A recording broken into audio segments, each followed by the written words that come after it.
Hi, my name is Sandy Goehring, and I'm a digital learning coach with KInL Digital Learning.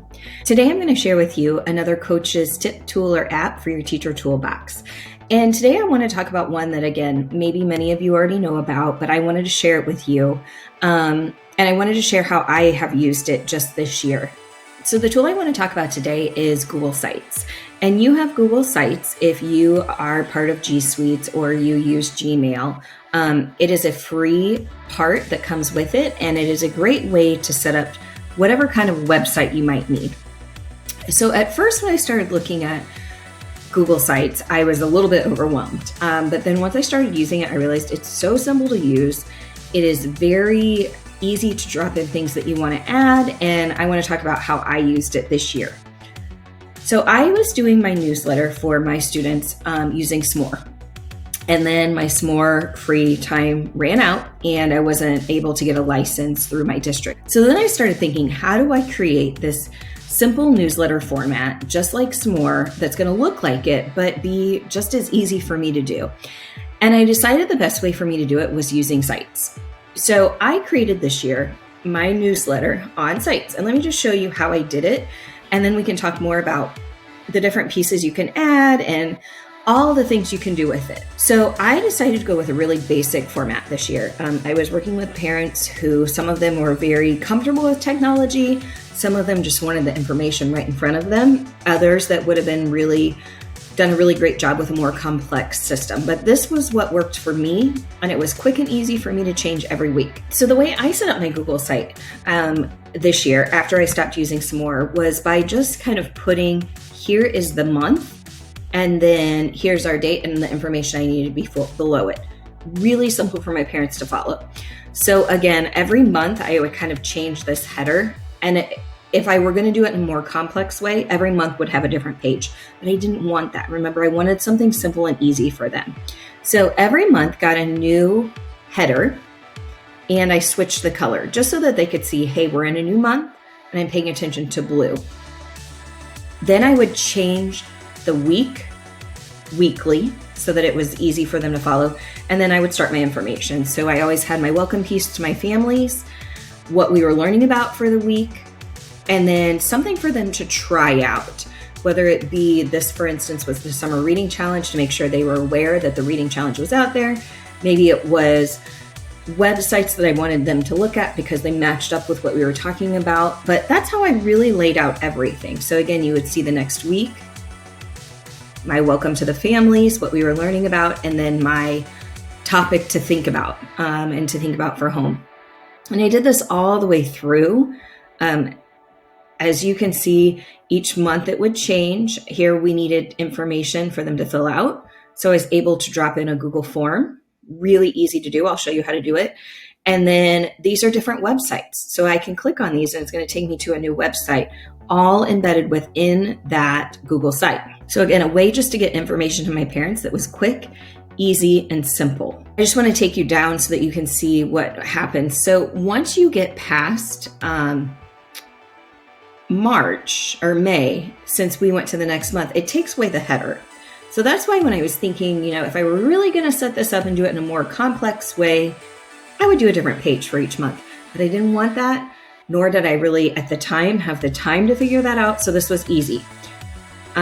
So for April, my header was it was, I think, a rainbow or flowers to go with the spring. And then it would say April. Each month, this header at the top would change. So let's go back now and take a look at how I created this really simple newsletter format and then all the different things you can do with it. So when you get into editing, this is what it's going to look like. So you have your tools over here on the side. You have your workspace in the middle, and then all the different things that you can do with it that we'll talk about up here on the side. So let's go ahead and pretend like we are updating this newsletter for July. So I'm going to go in to change my image. Really simple. Again, it's all right here in my workspace. I'm going to go into my search and I'm going to search for summer. And I want us to really think about, I at first was thinking fireworks, right? 4th of July parades. But when we think about creating an inclusive site, remember that not everybody celebrates 4th of July and not everybody is able to go to the parade. So let's do summer. And I think I'm going to pick the summer. and it will just insert it then as my background. Okay, so we've updated that. And then this is all real simple. All I'm going to do is change my text to the month. You have all that you need right here. We have it set up as a title. You can change your font. You can change your size, bold. This is all a new update. You were not able to do this before, which is really nice. Your themes are over here on the side. So that is how you had to change your text before, using these different themes. And you can see the theme changes the color. So this is perfect. Yellow, the color for summer. We can change it to different colors, but I kind of like the yellow. So let's stick with the yellow. And then we go through, and it's just real simple to change the different text that's in there. So all we're going to do, we could highlight and change the text. But what gets really cool is when you get down in here and you want to add the different websites. So let's pretend like we want to add some new summer websites. I'm going to copy this. This is what made it easy for me. Every week I was just copying and dragging. So I'm going to duplicate it. I'm going to drag it up to the top. Just drag it right up to July.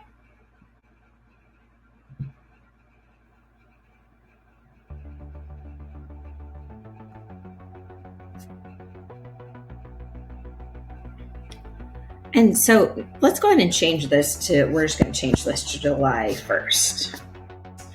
Now, if I wanted to change these different websites into maybe different events going on around the city, or maybe this July, I want them to really look at science experiments to do outside, we can just delete these that are already in there, and we're going to add new. So let's go to insert. And this page over here shows us all of the different things that we can insert. We can insert an image carousel, which means that it's just going to be a group of pictures that are rotating, buttons, dividers, a placeholder. If I want to insert a website, I'm going to go with those 18 fun games outside that was on there before. So I'm going to click on embed. I'm going to go to my website, capture that website, and then just paste it. So simple. And then you have the option, do we want the whole page to show up or do we want the preview? I kind of like the preview. I think it looks a little bit nicer. And then it just drops it right in there. And as you can see, again, there are so many things you can add to this. You can add pictures. Maybe you want to add a picture of, like we did up top, of summer to give them some summer ideas. We can add text box if we wanted to type something for them to think about, or you can connect something from your drive. Maybe it's a Google Doc or a PDF that you want to add in here. Layouts, you can pick your different layouts. All of this is so simple to use. So here you're going to add any of those different choices. You can add all of the things that are on the side and then add text. To me, it looks a lot like Google Slides, but it's all within your Google site. So you can add all of these different things. So let's take a deeper dive into a couple of these options you have on the side to add into your Google site. I'm going to start with YouTube. And I don't know if any of you follow Mrs. B, who does the science experiments, but let's see if we can add her YouTube channel to our site.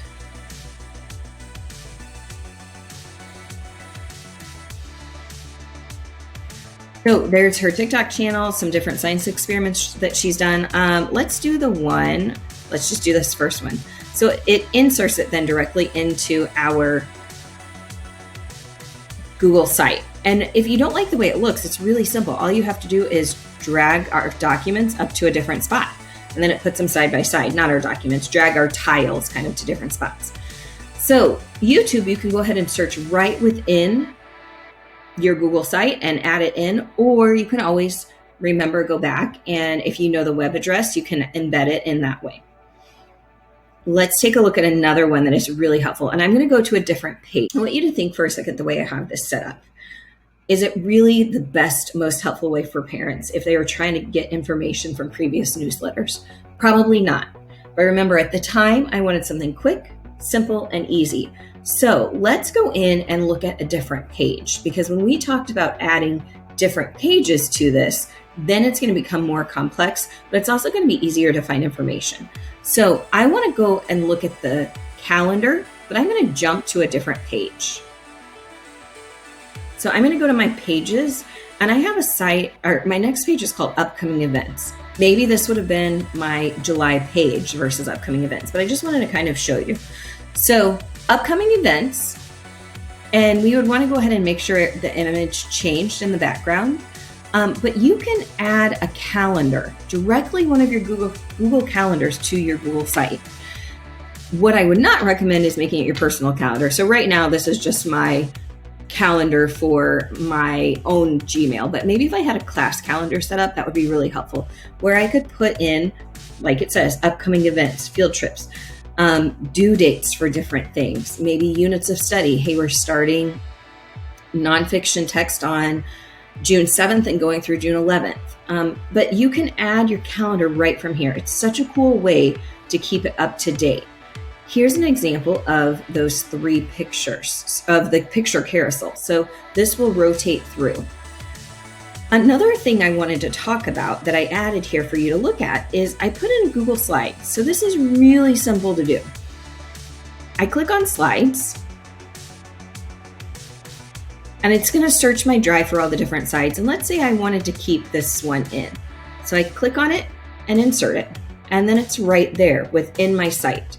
So easy, and the students can get to it, the parents can get to it, all within your Google site. So you can think about how you could start to use this more now for your classroom, how it could really be a living and breathing document that is updated regularly, that's holding a lot of important information. As you can see, there's so much we can add in. On one of the earlier pages, you could see that I had a form embedded. We can go ahead and add a Google form. Maybe they need to fill out this Google form to start the school year, and we want everybody to do it, so we're going to put it in our newsletter. Just a quick getting to know you Google form, and it drops it right in. Everything is connected from your Drive to Google Sites. So again, they can answer these questions and be able to complete the Google slide right here on this document. If you look, there's so many different things we could add. We can add a spreadsheet if we needed to. We could add a map if we wanted to. Maybe we're talking about learning about another state and we wanted to put a map in of the state and some fun things to find in there. Divider is just putting in a line to separate different topics. You can put a button that's going to take you to something. So maybe I want to put in a button to my site words and then put in my link to my site words page. I can install that right there. Table of contents. And then if you wanted, when you're ready, if you want to add a new page, you just click the plus sign and you add a new page. Back to school. And it starts it all over. So Google Sites, I think, is a really simple way to create a website that you could use for your classroom without making it too hard to do. Lots of those other website pages and places, it's just really difficult and you have to know different coding. This, you don't have to know any of that. And we'll talk more about these other pieces at the top. I wanted to share this here. So you see it in the bright yellow. This is our announcements bar. And the announcement bar is going to stay on every page and you can update it with reminders. You can change the color of it so it stands out more or so it doesn't. It's totally up to you. But it's a great way, again, to bring their attention to pieces that you need to complete. All right, so let's now take a look at a few more things on our Google Sites. Here on the side is our navigation bar. So as we start to build more pages, then you can see we have our newsletter, upcoming events, back to school. Maybe it would be our home page, August, September, October, and what's going to happen in those months. However you would choose to set it up, this is a great way to think about when you start the school year. I want to utilize this instead of having to type up a newsletter every week. Couldn't this be your communication to your parents? All right, so let's take a look at a few more things. Up here at the top, this is the preview. So this is going to show you what it's going to look like on different devices. And I love this because not every parent has a computer Not every parent has an iPad and not every parent has an iPhone. But they all have, many parents have one of the three. Okay, some way to view this. And it doesn't have to be an iPhone, but some device like that. So this is what it's going to look like on a computer. Then we have on a tablet, all same information. There's our drop-down menu. We can navigate it just that way. Go back to that home page. Here's our information we just added. And then this is what it's going to look like on a handheld device. Okay, a little bit smaller, but it still has all the information and it's easy to see. You can see it has our reminder bar up at the top. We can navigate to a different page, upcoming events. There's our calendar. There's our little animals. I don't know, maybe we're talking about going to the zoo for upcoming events. And then our sight words and that Google form that we added. So that's a really helpful tool so that we can see what it looks like.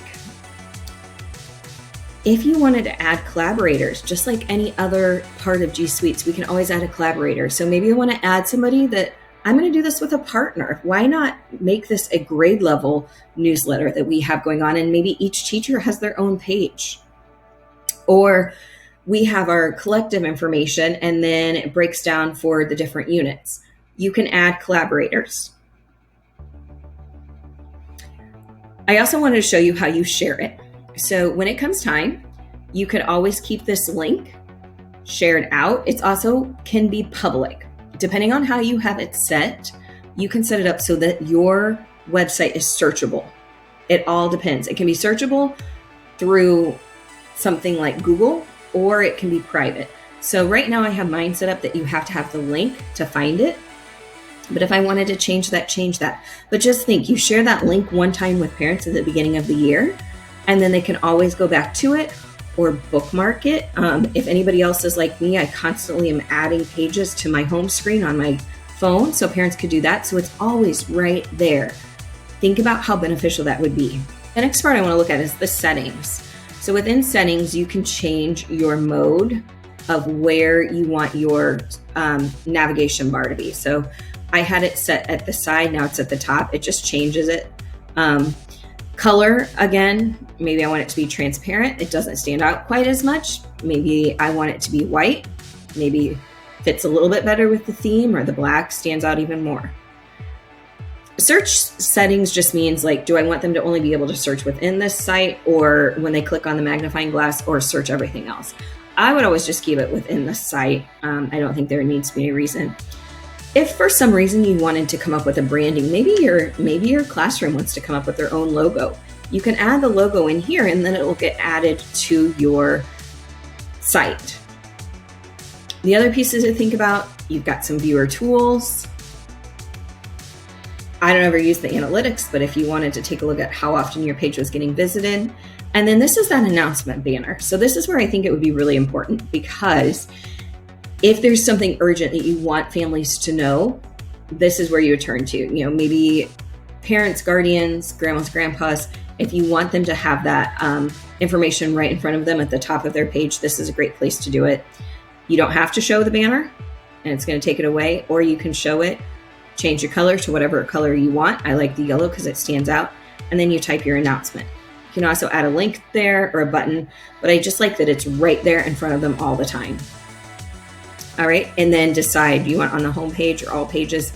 I think if it's something you want to be visible and you want to show importance to, then put it on all pages. So that is within the settings. The last part that we have here is just for you to be able to see your version history, copy your site, and then obviously to learn more, always visit the help. So finally, when you're ready, you're just going to publish it. So what this does here is it shows you what's currently published versus what you have changed and what's going to be published. And if you're good with it, you just go ahead and push publish.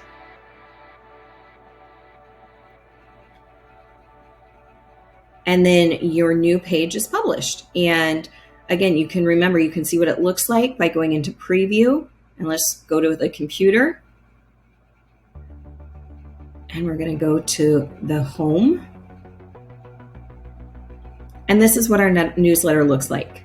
Again, remember, we put this together real quickly, so there are things that you definitely want to think about. But you have your science experiments, the outdoor fun, and then remember we talked about the connections to the families.